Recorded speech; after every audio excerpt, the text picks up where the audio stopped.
southwest Thailand, outside the village of Omgoi. There are lots of wild dancing men in the area. Unidentified species.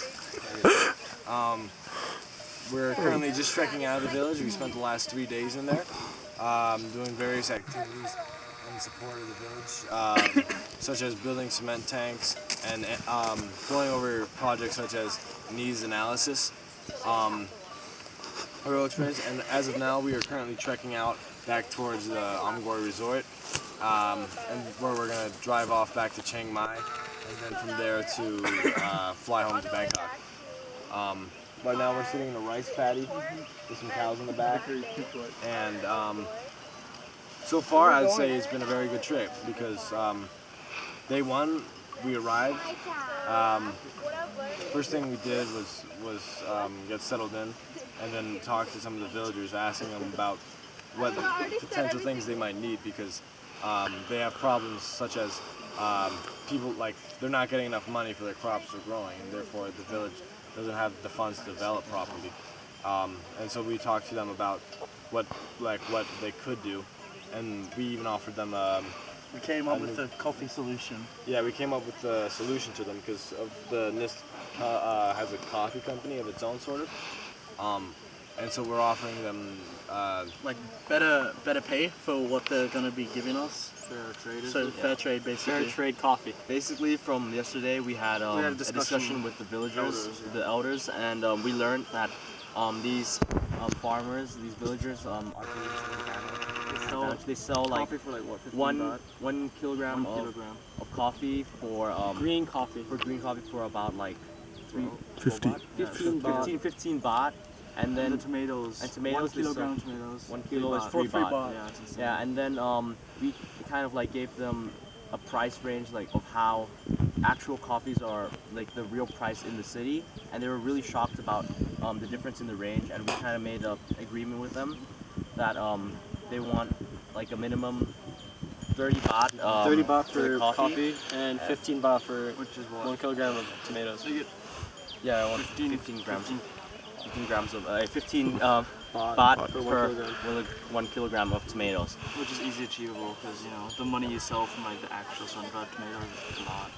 Yeah, so there's a lot to profit from both sides. Yeah, so I think like this project will be something to look out for the years to come.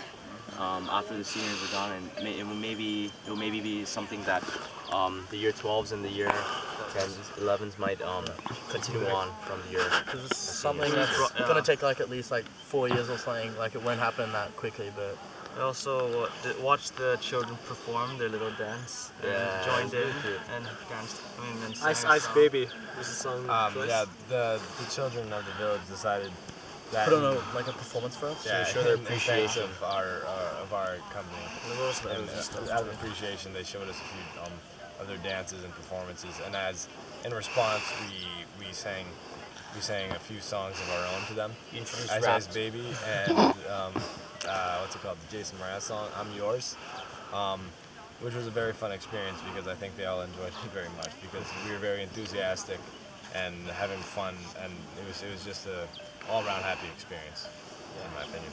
And after the performances, basically the townspeople like thanks us for everything we've done, and they were just really grateful, and it was just really touching, just what they were saying. Yeah. And overall, I think I learned a lot from this trip about how life is up around here. There's a few things that we didn't know that they could have taught us much better, such as when we were making cement. All the village people seem to know it, like it's a family like recipe almost. It's common knowledge around here. While they had to teach us, we couldn't build that if we tried without their help. And we did things that they thought was odd. That we spent some time of the night looking at the stars, while they thought we were crazy for looking at the stars because they see that every night. But then in Bangkok, we never get to see stars. So, and also, I think we all feel really good about this trip because we actually all did participate quite a bit in helping these villagers out, and like building the base of the water tower. That was about 5 good hours of work. It was pretty tiring. I'm pretty sure all our backs are sore, all our legs are sore. and we got to see a lot of the landscape around here too. Like we're trekking back on the way now. Right now we're on the way back trekking, but we also trekked here and got to see a lot of what the land is like, and a lot of what the weather's like. It's a lot colder up here than I thought it would be. Learned that the hard way. Basically, it's just an awesome trip. I would recommend it to anyone. Just the stuff that you get to see. It's like Definitely a great learning experience. for sure. Yeah, it's not just you don't have to be Thai to come here. You can be anyone. But the kids also they also mentioned that like some people were concerned, like the kids or the village people were quite unfriendly. Well, they explained to us last night that they want to talk, but language is kind of like the barrier between them. Like if they had better English, they would have approached them. So I think don't be shy and just approach them. So I think it's a great opportunity. So come, like one of these guys said, just come to this trip and then you'll learn a lot more. Yeah, for sure. Do it for the scenery and for the people. Generally friendly people, even though they don't speak your language, they're still going to make any effort they can to interact with you. It just make you by feel saying really hello. welcome. Yeah. So, thank you. For, Thanks for watching. thanks for watching. Subscribe. Tune in next time. Like and Yeah, subscribe. tune in next time.